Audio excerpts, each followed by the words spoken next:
problématiques à l'origine de l'œuvre d'Augustin Cochin. En ce début du XXe siècle, les plus grands universitaires, les Hollard, Mathiez et autres Lavis, se contentent de décrire l'enchaînement des faits qui conduisent à la chute de la monarchie. Cela feigne de croire à la génération spontanée des épisodes révolutionnaires, ainsi qu'à l'action magique d'un personnage inédit dans l'histoire de l'humanité, le peuple doué de volonté. Frappé par ces singularités, Augustin Cochin, jeune historien, entre en recherche et passe le plus clair de son temps dans les archives, aux quatre coins du pays. En quelques années de labeur acharné, il y moissonne une quantité considérable de documents. Alors des explications rationnelles s'esquissent.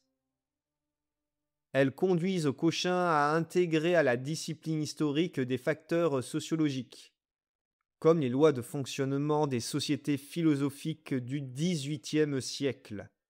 Ces sociétés de pensée qui préfigurent le fonctionnement de la démocratie moderne. Préalable de viveleroi.net. Afin de faciliter la lecture en ligne, nous avons ajouté de nombreux titres. Grand 2, la portée de l'œuvre. 2 points, un homme de science et de cœur. Lorsque, avant la guerre, au cours d'une visite à l'hôtel Cochin, un ami de la maison demandait des nouvelles d'Augustin, la réponse ne variait guère. « Augustin, il est parti en tournée d'archives. » Ou bien « Il est là, à côté, dans son antre à papier en train de travailler. » L'animation, la gaieté la plus cordiale remplissait alors la vaste demeure, où la mort n'avait pas encore frappé à coups redoublés. À l'exemple du chef de famille, tout le monde y était activement occupé. Mais parmi ces occupations si variées, le travail du cariste était d'espèce particulière et ne souffrait aucune intrusion des indiscrets. Cette règle admettait cependant quelques exceptions. De rares familiers avaient parfois accès dans cette pièce basse de l'entresol qui servait à Augustin Cochin de lieu de retraite. En guise de bibliothèque, les murs étaient tapissés de vieilles boîtes à cigares remplies de fiches. Contre la demi-fenêtre, qui éclairait la pièce d'un jour parcimonieux, se trouvait une table et, assis à cette table, on apercevait le maître du logis, dévisager l'intrus qui pénétrait dans la zone prohibée, mais se détendant, avec ou bon sourire, dès qu'il reconnaissait un ami. Maintenant, la pièce est vide. Un soir d'août 1914, celui qui l'a vivifié de sa haute pensée s'en est allé pour ne plus revenir. Il lui restait à achever sa carrière en montrant que, chez lui, le cœur était plus grand encore l'esprit. Fils et neveux, petits-fils et descendants d'hommes illustres ou notoires, Augustin Cochin sentait tout le poids de ce lourd héritage. Il l'a porté sur ses robustes épaules et élevé plus haut sans doute qu'aucun de ceux qui l'ont précédé. « Notre famille se doit de faire plus que les autres, disait-il au cours de la guerre. Il fit plus en effet, et son héroïsme obstiné est resté légendaire. 2.2 L'homme qui modélisa le fonctionnement de la Révolution. Quant à l'œuvre qu'il a laissée, on peut dire qu'elle était digne de l'homme. La portée de cette œuvre n'est encore appréciée que de certains professionnels. Elle se défend, un peu par sa nature même, de l'atteinte des profanes. Mais il lui faudra cependant franchir un cercle trop restreint, car elle s'égale au plus considérable. Augustin Cochin, en effet, n'a pas seulement ouvert une voie toute nouvelle aux études d'histoire révolutionnaire. Il a dégagé et mis en relief le principe fondamental des régimes de démocratie absolue et indiquer les conditions de fonctionnement inéluctables de tout gouvernement qui en découle. Il a d'autre part conçu la synthèse des doctrines, jusqu'alors éparses et fragmentaires, qui ont préparé et inspiré la Révolution de 1789. Il a fait l'exégèse de cette foi nouvelle qui achève maintenant de se réaliser dans le socialisme et l'esprit laïque. Il a dressé l'inventaire de cet ensemble de principes qui a pris en France la place d'une religion d'État et qui tend à s'imposer de gré ou de force à l'ensemble du pays et de ses habitants. L'entreprise de ce grand esprit déborde dès lors le cadre historique qu'il s'était tracé. Sans doute, chez Cauchin, le philosophe, l'historien, l'érudit conservent leur autonomie et poursuivent méthodiquement leur investigation, chacun dans le domaine qui lui est propre. Mais le penseur domine les spécialistes. Et le monument qu'il a élevé devra prendre, tôt ou tard, la place qui lui revient sur les sommets de la pensée française. Grand 3. L'exécution. 3.1. Des années de recherche acharnée dans les archives. Pour édifier cette puissante construction, Cauchin, dès sa sortie de l'école des Chartes, commence à établir un profond soubassement d'érudition. Travaillant habituellement avec son fidèle collaborateur et ami Charles Charpentier, il étudia d'abord la préparation des élections de 1789 en Bourgogne, puis il consacra 4 ans d'investigation sur la place à son histoire des sociétés de pensée en Bretagne. Enfin, 3 autres années à des recherches sur le fonctionnement de la terreur dans l'Aube. Ces études particulières ne l'empêchent pas de poursuivre, parallèlement, une vaste enquête, à travers toute la France, sur les méthodes de gouvernement révolutionnaire, sur ce qu'il appelle la diplomatique du Comité du salut public. Parfois seul, le plus souvent avec son compagnon de travail, il visite 41 départements, parcourant notre pays en tous sens, de Quimper à Épinal, d'Arras à Marseille. Ses lettres le montrent fouillant les archives, décrivant avec une alerte gaieté les péripéties de ses recherches, jugeant des hommes et des choses avec une verve parfois mordante, mais toujours enjouée. 3.2. Une moisson extraordinaire de documents. De ces courses infatigables, qu'une santé chancelante ne réussit pas à arrêter, il rapporte un prodigieux amoncellement de notes et documents. Toutefois, il n'en livre rien en public. Seule une brochure au sujet de M. Hollard, critique de Taine, révèle son nom aux hommes de métier en 1909.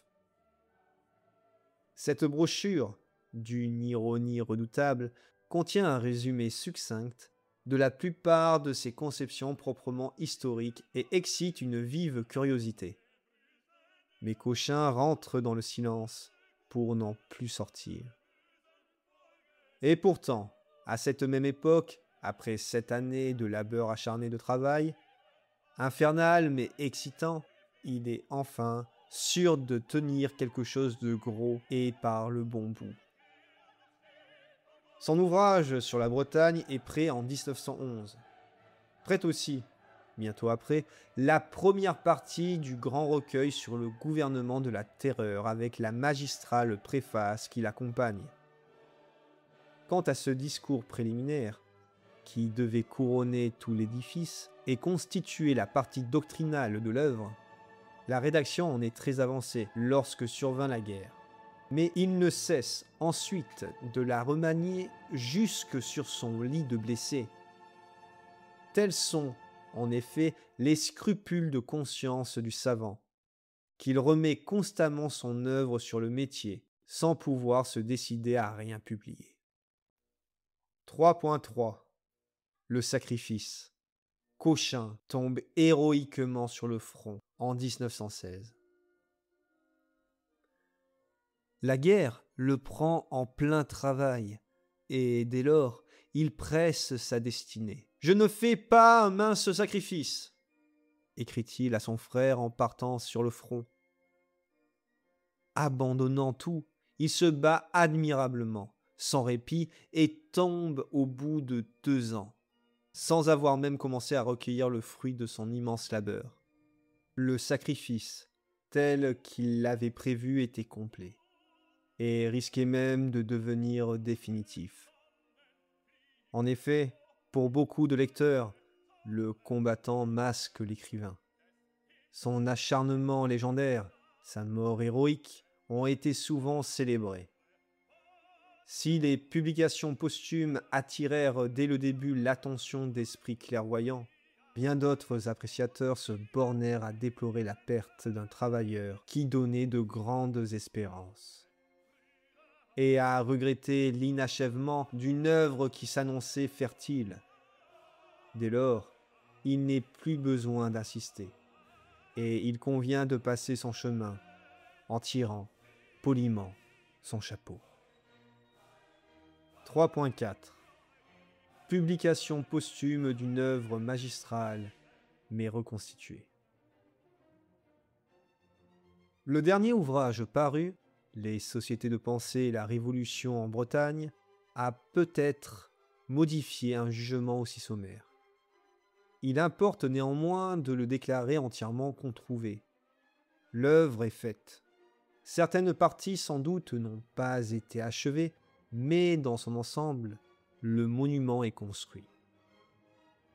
Des mains pieuses en ont rassemblé les matériaux et nous les ont restitués.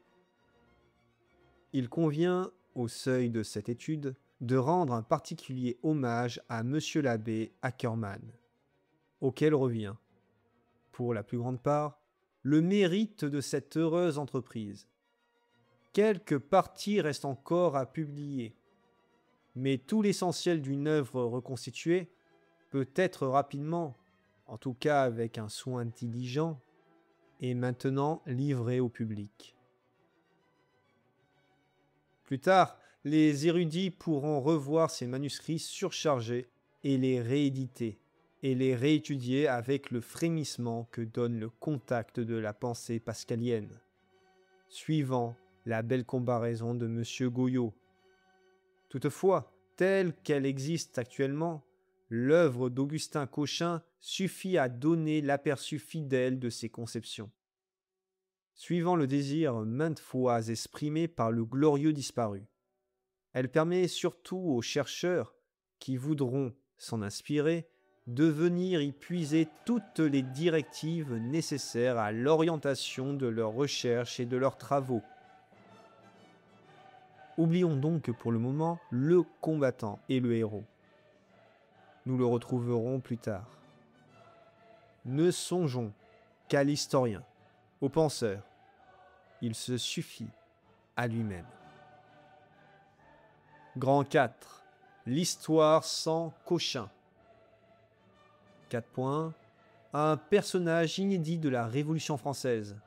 Le peuple, être collectif, doué de volonté. Pour mettre en relief la transformation réalisée par Cochin en matière d'histoire révolutionnaire, il est tout d'abord nécessaire de rechercher brièvement ce que nous apprend l'histoire écrite avant lui ou hors de lui, sans tenir compte du facteur nouveau qu'il y a introduit. Les conceptions et l'apport de divers historiens de la Révolution, depuis les contemporains jusqu'à nos jours, feraient l'objet d'une étude intéressante, mais il ne saurait être question de l'entreprendre ici. Remarquons seulement avec Cochin qu'à côté des grands hommes, des vedettes de cette époque-ci lourde de conséquences, remarquons seulement avec Cochin qu'à côté des grands hommes, des vedettes de cette époque si lourde de conséquences, la plupart des auteurs assignent une fonction importante à un personnage, le peuple, qui joue le rôle de cœur dans la tragédie antique. Énorme personnage anonyme qui se mêle aux personnes réelles. On voit au soleil de juillet, sous les marronniers des Tuileries, la face bilieuse de Desmoulins. Et le peuple. Le 6 octobre à la barre de l'Assemblée, le sabre nu de Maillard. Et le peuple. Le 4 septembre 1792, la grosse encolure de Danton et le peuple. Dès le milieu du XIXe siècle, un grand visionnaire fait un pas en avant et change le spectacle. Desmoulins, Maillard, Danton, les premiers rôles reculent à l'arrière-plan, tandis que le cœur des figurants, le peuple, envahit l'avant-scène. « J'ai vu, dit Michelet, que ces parleurs brillants, puissants, qui ont exprimé la pensée des masses, passent à tort pour les seuls acteurs. Ils ont reçu l'impulsion bien plus qu'ils ne l'ont donnée. L'acteur principal est le peuple. Pour le retrouver, celui-ci, le replacer dans son rôle, j'ai dû ramener à leur proportion les ambitieuses marionnettes dont il a tiré les fils et dans lesquelles, jusqu'ici, on croyait voir, on cherchait le jeu secret de l'histoire. Et voici la merveille, ajoute Cochin. Michelet a raison. Cette foule sans chef et sans loi gouverne et commande, parle et agit, pendant 5 ans, avec une précision, une suite, un ensemble merveilleux. Tel est l'étrange problème que pose l'histoire de la Révolution. Athènes revient le mérite de l'avoir soulevé. Le premier, il a voulu définir, comprendre le phénomène révolutionnaire. Mais si ce grand précurseur a su poser la question, il n'a pas pu la résoudre. L'échec de Taine tient à son outil, la méthode psychologique. Méthode insuffisante parce qu'individualiste, alors qu'il s'agit d'un phénomène social. Après Taine, M. Madeleine, en sa belle histoire d'ensemble, et plus encore dans son Danton, posait de suggestifs points d'interrogation. 4.2 Silence des historiens sur l'improbabilité du personnage du peuple ou nation. Mais la plupart des historiens de ces 30 dernières années ne sont même plus effleurés par le doute, et le problème disparaît. Si nous consultons notamment les synthèses établies par les membres du haut enseignement officiel, nous n'y trouvons aucun éclaircissement sur le facteur peuple, sur sa composition et sa mise en mouvement. Les événements se succèdent, soigneusement rapportés dans leur enchaînement chronologique, et on en suit le récit avec intérêt. Mais les antécédents, les mobiles sont absents ou des plus vagues. Sur les journées révolutionnaires, les détails abondent, parfois heure par heure. Par contre, presque aucun renseignement n'est donné sur la phase préparatoire ou sur la conduite des opérations. C'est toujours le peuple qui s'ébranle, la nation qui revendique. Nous sommes ici dans l'imprécision et la pénombre.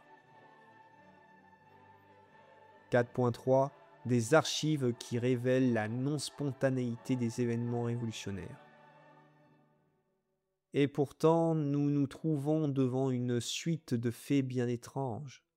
Si nous consultons par exemple les cahiers de vœux aux États généraux, nous remarquerons que la démolition de la Bastille est demandée par les rédacteurs de Paris qui semblent préparer ainsi le 14 juillet. Nous voyons le cahier du tiers, à Dijon, décrire par avance le scénario du jeu de pommes. Ceux de Dax et de Bayonne leur faire écho à l'autre bout de la France. Que devient dès lors l'imprévu de ces journées fameuses et leur spontanéité?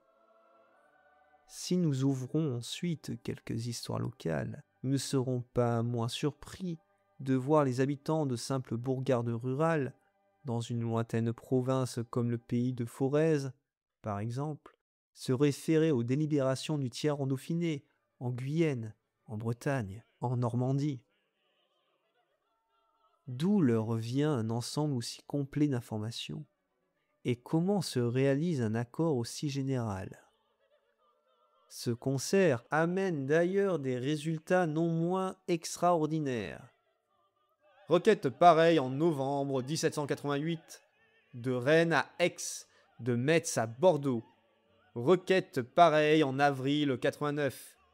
Même affolement sans cause vers le 10 juillet. Même émeute le 20. Même armement le 25. Même coup d'État patriote, tenté ou réussi dans toutes les communes du royaume du 1er au 15 août, et ainsi de suite jusqu'à Thermidor. Comment expliquer ce phénomène à tout le moins singulier? 4.4. Qui est le grand on de l'historien Hollart? Nous devons constater que les ouvrages d'ensemble les plus officiellement autorisés n'apportent pas de réponse à cette question. De leur exposé, il semble résulter qu'un accord général des esprits, réalisé on ne sait comment, entraîne, on ne sait pas quel procédé, une action simultanée et continue de la masse des Français. Augustin Cochin, il y a maintenant 20 ans, raillait avec sa verve habituelle l'épopée du grand on, qu'il extrayait du gros volume de M. Hollart par des citations appropriées. En 1792, on a vu la royauté impuissante. On s'en indigne et on la renverse. 6 mois après, de nouveau, on s'inquiète. On craint que les Girondins n'aient pas l'énergie nécessaire. On les proscrit. Qui on?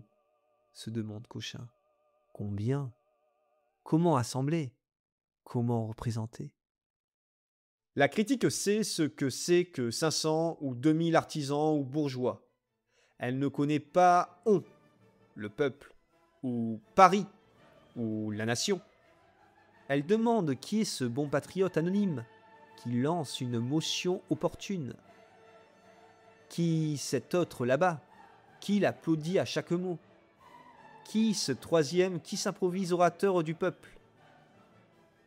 Monsieur Hollart ne pose jamais de ces questions, observe Cochin. Mais jusqu'à ces derniers temps, elle ne paraissait pas non plus préoccuper beaucoup ses successeurs. 4.5. Qui sont les motionnaires de l'historien Mathiez? Ouvrons, par exemple, le premier volume d'un remarquable petit précis d'apologétique révolutionnaire. Celui de M. Mathiez, titulaire actuel de la chaire d'histoire de la Révolution Sorbonne. Nous y verrons que si Louis XVI fut empêché de dissoudre l'Assemblée en juin 1789, ce fut par suite de la violente fermentation qui régnait à Paris, à Versailles et dans les provinces. Des motionnaires proposent le 2 juillet de détrôner Louis XVI. Après le 4 août, une nouvelle France est née, sous l'ardente poussée des gueux. Le 5 octobre, les districts s'assemblent. Une foule de femmes force l'hôtel de ville, et ainsi de suite. 4.6. Qui sont les comités d'élus du peuple de l'historien Lavis? Passons à la grande histoire de Lavis, et ouvrons le volume, d'ailleurs fort instructif, de M. Sagnac, sur la première période de la Révolution.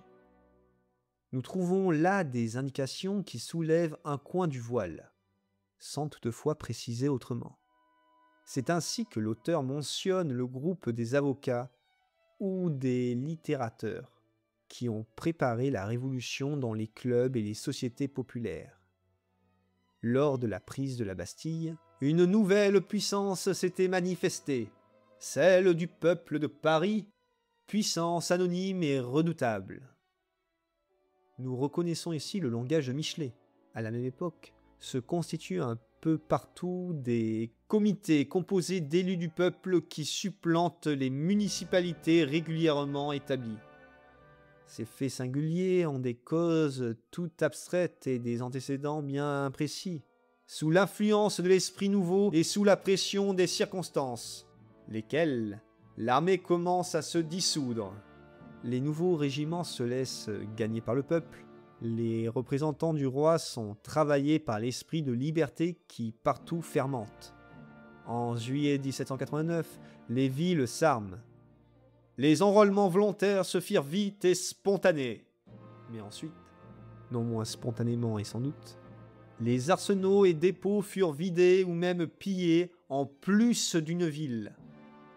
Enfin, lorsque les organisations locales en viennent à se fédérer, cette décision importante et bien déterminée n'a d'autre cause que la nécessité ressentie par tous.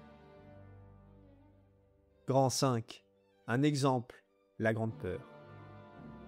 Serons-nous mieux renseignés en étudiant le détail des faits particuliers? Essayons par exemple de nous faire une idée des causes et des origines de la Grande Peur de juillet 1789. Consultons à cet effet la meilleure monographie, celle de M. Connard, qui a trait au Dauphiné, la province où les conséquences de ce mouvement furent les plus graves. 5.1. On s'arme pour contrer des attaques de brigands au même moment dans tout le pays. On y suit pas à pas, village après village, le cheminement de l'étrange phénomène, mais on ne trouve aucune raison sérieuse de l'origine et de la diffusion d'une telle panique. L'inquiétude règne. Les paysans s'arment sur des on-dit. Des brigands ont été vus, mais ce n'est jamais un témoin oculaire qui parle. Et pour cause, puisque ces brigands n'existent pas. Pour d'autres informateurs, il s'agit de bandes sardes prêtes à franchir la frontière. Notons qu'exactement au même moment, en pleine paix, le bruit d'une attaque du port de Brest par les Anglais est répandu dans tout l'Ouest et jusqu'au Midi. Les autorités locales ne songent nullement, au premier abord, à vérifier des nouvelles aussi fantaisistes. La grande affaire est de s'armer pour se défendre, et ensuite, du moment qu'il n'y a pas d'ennemis, on pille et on brûle les châteaux, afin de ne pas s'être dérangé pour rien. Bien avant M. Joseph Prudhomme, une foule de braves citoyens s'arment ainsi pour défendre l'ordre social, et, au besoin, pour le combattre. Cet état d'esprit paraît d'ailleurs tout naturel aux érudits narrateurs de leur exploit. Sans adopter les conclusions bouffonnes de l'Assemblée nationale, qui attribue aux victimes les sévices exercés sur elles-mêmes, la plupart des historiens affirment qu'une panique qui prit naissance et se répandit dans tout le pays à date fixe, entre le 24 et le 31 juillet, fut toute fortuite et accidentelle.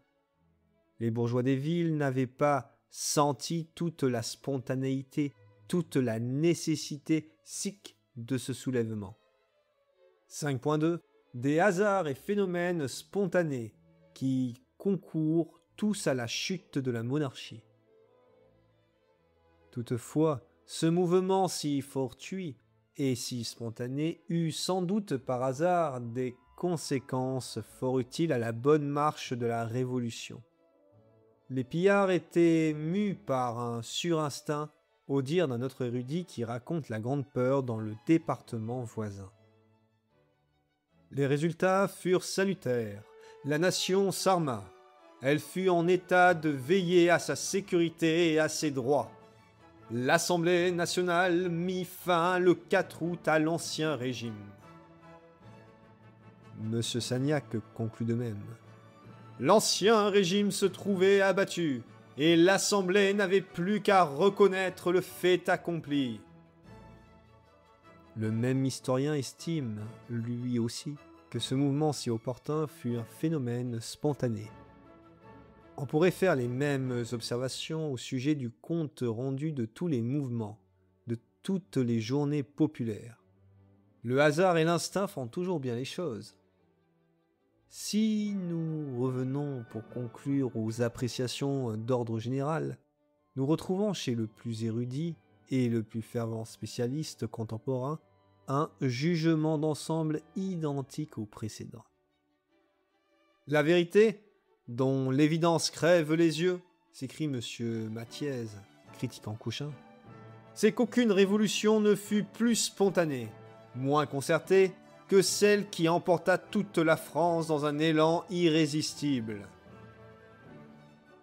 5.3 Le mythe de la génération spontanée pour voiler l'ignorance. Le lecteur moyen, désireux de s'instruire aux ouvrages parus, ne partagera peut-être pas cette foi robuste, et n'aura pas les yeux crevés par cette évidence. Il demandera, au contraire, à voir clair. À qui veut se rendre compte de l'origine des croisades, il ne suffira sans doute pas d'affirmer que le peuple chrétien s'ébranla spontanément au cri de « Dieu le veut ». Poussé par Pierre l'Ermite, on réclamera quelques précisions. À plus forte raison sommes-nous en droit d'en exiger de l'histoire contemporaine. Dire que le peuple parle, que la nation manifeste est une métaphore vide de sens. Taine inventa l'anarchie spontanée. Le mot a fait fortune. Tous les successeurs l'ont recueilli, et le mystère du mouvement spontané s'allie désormais à la mystique du peuple. Malheureusement, ce mot n'explique rien. Il n'y a pas plus de générations spontanées en histoire humaine qu'en histoire naturelle. Qualifier un mouvement de spontané est donc une manière élégante de dire que ses antécédents sont inconnus, et faire intervenir le peuple, la nation, les citoyens, équivaut à reconnaître qu'on ignore les auteurs. Nous restons ainsi sur une impression d'étonnement et de malaise. La plupart des événements, tels qu'ils se succèdent à travers les récits que nous possédons, apparaissent comme des effets sans cause. Les plus substantiels travaux laissent un vide à combler, un problème qui se pose et qui n'est pas résolu. Mes amis, si vous souhaitez faire une action pour nous soutenir, je vous invite à vous abonner à la chaîne pour ne pas manquer la prochaine sortie. Aimez et commentez la vidéo, partagez-la et soyez un média de notre message. La fleur de lys refleurira, dans les cœurs elle s'ouvrira, pour que vivent nos provinces, pays de France, vive Dieu et vive le roi, nos espérances. Que la grâce de Dieu soit avec vous, et je vous dis à très bientôt sur la chaîne Vive le Roi Production.